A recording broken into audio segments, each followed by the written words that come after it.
안녕하십니까. 계속해서 대구에서 전해드리겠습니다. 이 대구 국제공항의 국제 노선 수가 많이 늘고 있는 것으로 나타났습니다. 대구시에 따르면 다음 달 6일부터 블라디보스톡 노선이 새로 생겨서 주 3회 운항하고 다음 달 27일부터는 한중 사드 갈등으로 중단됐던 베이징과 상하이 노선이 재개됩니다. 또 여름 시즌이 시작되는 오는 25일부터 세부 노선이 주 6회에서 7회로, 홍콩 노선은 주 3회에서 7회로 늘어나 모두 12편이 증편됩니다. SNS에서 이슈가 된 소식을 키워드와 함께 알아보는 탐구생활 M+입니다. 지난 수요일이 절기춘분이었습니다. 본격적인 봄이 찾아왔다는 건데요. 그런데 이날 때 아닌 많은 눈이 내려 모두를 놀라게 했습니다. 첫 번째 키워드, 벚꽃 말고 눈꽃입니다. 팔공산에 또다시 눈꽃이 폈습니다. 3월 들어 벌써 두 번째인데 봄꽃으로 단장을 시작해야 할 지금 찾아온 눈꽃이 색다르게 느껴집니다. 특히 3월 하순에 대설특보가 내려진 것이 111년 만이라는 소식에 누리꾼들은 데프리카에 이어 시베리아를 연상케 한다고 해서 데베리아라는 신조어까지 만들기도 했습니다. 지난 8일에는 폭설, 나흘 뒤에는 낮 기온 25도, 그리고 지난 수요일에 많은 눈이 온 건데요. 달라도 너무 다른 대구 날씨, 왜 그럴까요?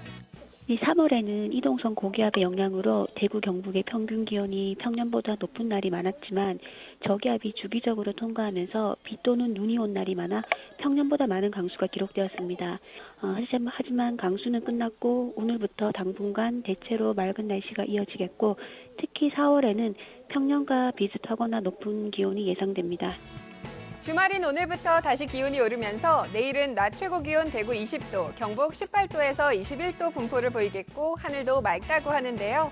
아무리 봄 날씨가 변덕스럽다지만 기온차도 크고 날씨도 변화무쌍해 이맘때면 건강관리가 특히 신경 쓰입니다.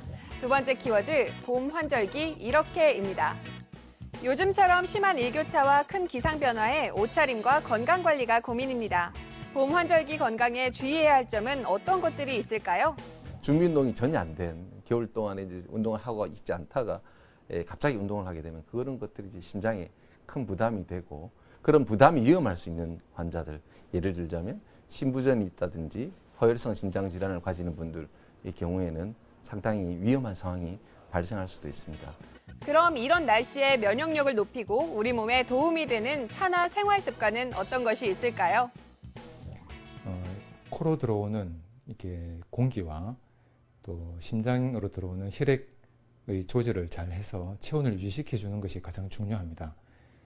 요즘 미세먼지도 많습니다만은 찬 공기가 코로 유입되는 것을 방지하기 위해서 외출 시에는 반드시 마스크를 착용하시고 땀이 적고 추위를 많이 타시는 분들은 게지나 생강, 대추 등을 달여서 드시면 도움이 되겠고 또 반대로 땀이 많거나 또 더위를 많이 타시는 분들은 칡 같은 것들을 달여서 따뜻하게 복용하시는 것도 도움이 되리라 생각됩니다. 지금까지 탐구생활 M+였습니다. 내일 오전 8시부터 65분 동안 방송되는 대구 MBC TV 토론 시사 톡톡은 정부의 청년 일자리 대책을 분석하고 지역 차원에서 보완해야 할 점은 무엇인지 토론하는 시간을 마련합니다.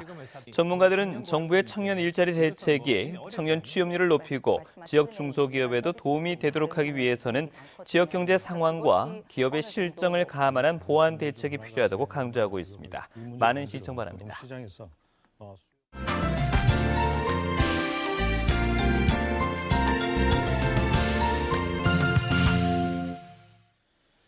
네, 불법 도박장을 개설해서 무려 40억 원대 도박판을 벌인 일당이 붙잡혔습니다. 이들은 부산 경남 지역의 폭력 조직의 비호를 받고 있었습니다. 영화에서나 볼 법한 일이었습니다. 류재민 기자가 보도합니다. 패가 돌아가고 순식간에 돈이 쌓입니다. 환호성을 지르는 사람들. 영화에서나 나올 법한 일이 실제 벌어졌습니다. 횟집 문을 열고 들어서자 화투판 진행자의 구령이 시작됩니다. 마음이 급해진 사람들은 그 자리에서 돈을 빌려 판돈을 겁니다. 제가 내려간다. 하나, 둘, 셋, 됐어요. 59살 A씨 등은 부산 사상과 강서구, 경남 일대 식당과 펜션, 빈집 등의 불법 도박장, 일명 하우스를 차리고 도박꾼을 끌어모았습니다. 이곳은 도박판이 벌어지던 건물입니다. 도박꾼들은 이런 사람들이 잘 찾아오지 않는 장소를 골라 도박 장소로 활용했습니다. 딜러와 진행자, 대부업자로 나눠 조직적으로 운영했고 판돈의 상한선은 없었습니다.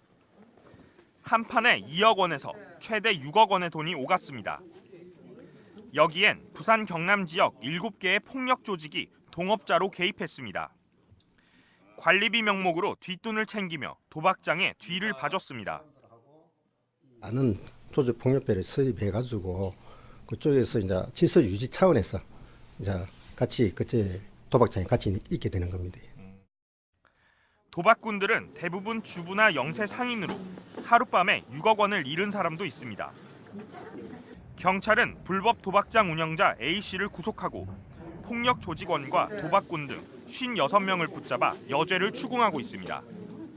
MBC 뉴스 류잼리입니다. 구미시청 화단에서 6.25 전쟁 당시 파편으로 추정되는 포탄이 발견돼 군부대가 출동하는 소동이 빚어졌습니다. 오늘 낮 1시 반쯤 구미시청 민원실 앞 화단에서 공사를 하고 있던 인부가 낡은 포탄을 발견해 경찰과 군부대에 신고했습니다. 영천 제2탄약창 폭발물 처리반이 출동해서 6.25 전쟁 당시 사용된 76mm짜리 파편으로 추정되는 포탄을 안전하게 처리했습니다. 안동경찰서가 관광 비자로 입국한 외국인 여성들을 고용해서 성매매를 알선한 혐의로 업주 49살 김모 씨와 태국인 여성 17살 L 씨를 불구속 입건했습니다. 김 씨는 지난해 10월부터 최근까지 안동시 옥동에 마사지 업소를 차린 뒤 성매매를 알선해서 3천여만 원의 부당이익을 챙긴 혐의를 받고 있습니다. 업소는 단속을 피하기 위해서 외부에 7대의 CCTV와 비상 버튼 등을 설치했고 경찰 단속 당시 2명의 태국인 여성은 객실 내 비밀 문을 통해서 달아났습니다. 지금까지 대구였습니다.